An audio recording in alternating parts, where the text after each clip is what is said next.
नमस्कार. आजच्या व्हिडिओमध्ये आपण यंदाची हनुमान जयंती कधी साजरी केली जाईल, त्याचा शुभमुहूर्त, तिथी आणि पूजाविधी जाणून घेणार आहोत. रामनवमीचा उत्सव सर्वत्र मोठ्या उत्साहाने साजरा केला गेला. या नवमीनंतर हनुमान जयंती ही तितकीच खास आहे. हनुमान जयंती ही शनिवारी 12 एप्रिल 2025 रोजी साजरी करण्यात येणार आहे. हनुमान जयंती चैत्र पौर्णिमेपासून सुरू होते आणि वैशाख महिन्यातील कृष्ण पक्षाच्या 10व्या दिवशी संपते.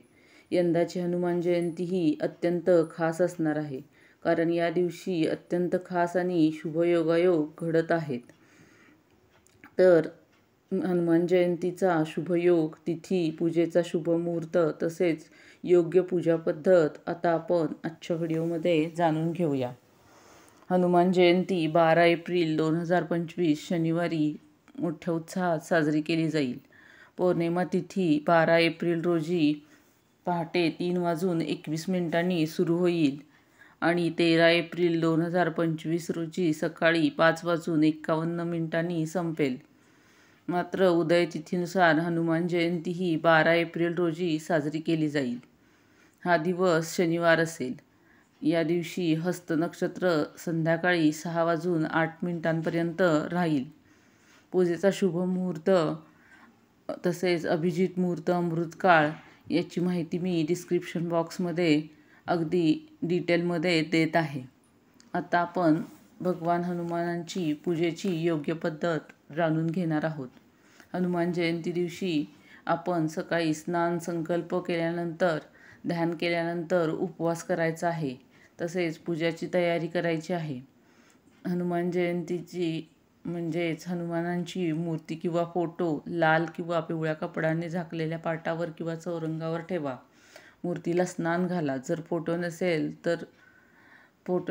तर मूर्ती चालेल. मूर्ती असेल तर ती स्नान घालून स्वच्छ करावी. फोटो असेल तर तो पूर्णपणे पुसून घ्यावा. यानंतर धूप दीप दिवे लावून पूजा सुरू करा. हनुमानजींना तुपाचा दिवा लावा. हनुमानजींना अनामिका बोटानेच टिळा लावा. शेंदूर अर्पण करा. त्यानंतर सुगंध, चंदन इत्यादी लावावे. नंतर हार व फुले अर्पण करावीत. जर तुम्हाला मूर्तीला अभिषेक करायचे असेल तर कच्चे दूध, दही, तूप, मध म्हणजेच पंचामृतांनी आपण अभिषेक करू शकतो. यानंतर पूजा व्यवस्थित झाल्यानंतर त्यांना नैवेद्य दाखवावा. नैवेद्यात मीठ, मिरची व तेल अजिबात वापरले जाऊ नये. या गोष्टी वर्ज्य करायच्या आहेत. प्रसाद म्हणून गूळ आणि हरभरा नक्की सर्वांना द्या. याशिवाय केशरी बुंदीचे लाडू तसेच बेसनाचे लाडू, चुरमा, मालपुवा, मलाईचे पदार्थ हनुमानजींना खूप आवडतात. ते प्रसाद म्हणून या दिवशी अर्पण करावेत. शेवटी हनुमानजींना प्रार्थना करावी आणि त्यांची आरती करावी. आरती केल्यानंतर त्यांना पुन्हा नैवेद्य अर्पण करा आणि शेवटी तो सर्वांना प्रसाद म्हणून वाटावा. तर यंदाची हनुमान जयंती सर्वांनी अशा प्रकारे नक्की साजरी करायची आहे. आजची माहिती कशी वाटली हे मला कमेंट करून नक्की सांगा. जय श्री हनुमान.